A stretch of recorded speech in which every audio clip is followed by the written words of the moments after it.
Chapter 13. Digging for Gold. Scrawled on the parchment were 4 sets of numbers written in a row. 42236. 12223. 223. 222123. Across the face of the message, written diagonally, were the large letters CSA. As if that were not cryptic enough, 2 odd designs decorated the bottom of the page at either side. On the left were 3 muskets, stacked together like a sheaf of wheat, and on the right was a strange-looking tree, at the base of which rested a round object. "What a puzzler!" Chet cried. "It'll take all year to figure this out." Frank thrust his fingers back through his dark hair. Joe knew that his brother was concocting a plan. "I'd suggest," Frank said, "that we all sit down separately and work on this. And when we have some ideas, we'll get together." "Very good," the general declared. "Let's make 4 rough sketches so that we can each work on one." When this was done, the 4 sat in deep thought, each pondering over the secret message.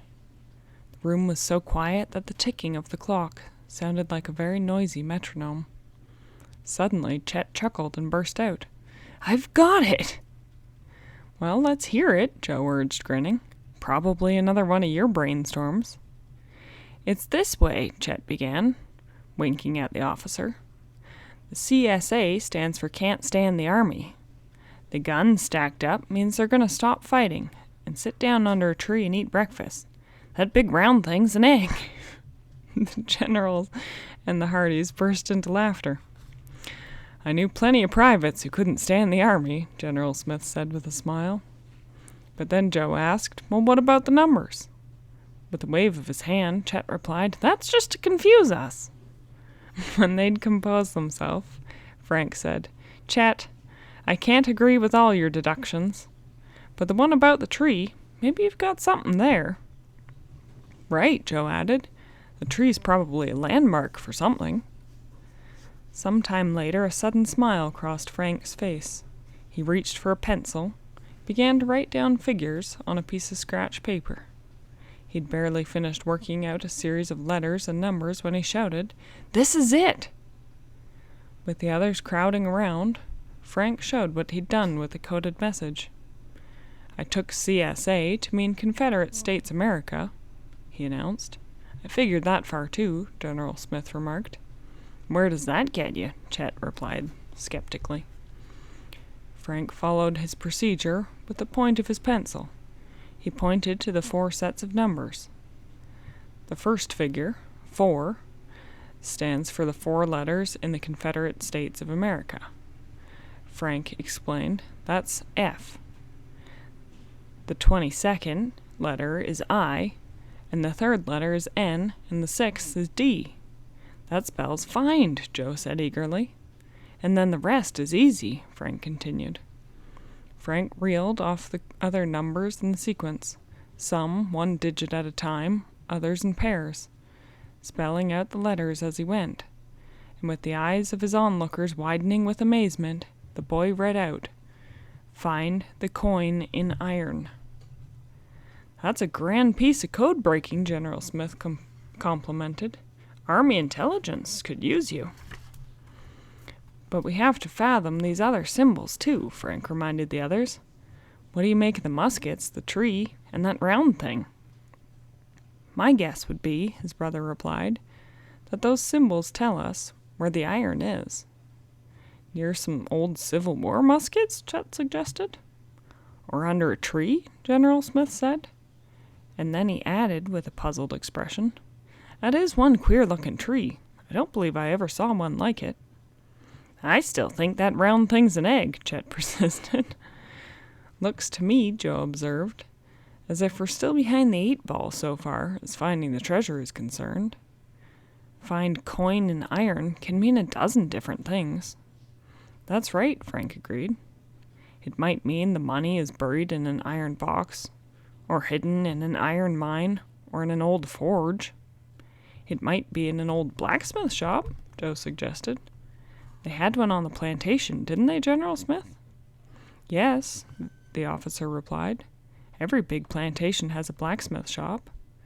Wait, I've got a map here to the old Smith place. He pulled it out from the desk drawer, and the boys eagerly scanned it. The map was an antiquated form of blueprint, drawn on heavy linen paper and well preserved. The layout of the buildings was clearly delineated, with tiny handwritten word blacksmith barely discernible where the general's finger pointed. The Hardys were eager to investigate the spot at once, even to work through the night, but the general would not hear of it. Morning will be time enough, he insisted. Now that we know our enemies don't have the secret, there's no need for such speed.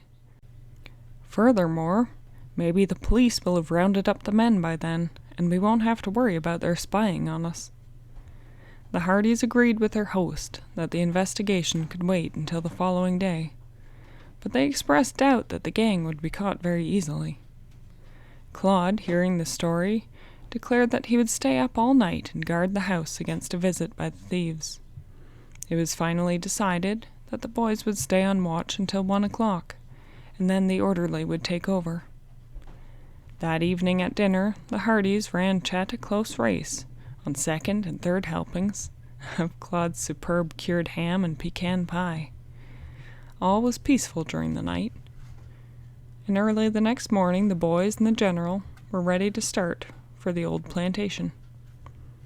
Before leaving, General Smith called the police to inquire if any of the gang had been caught.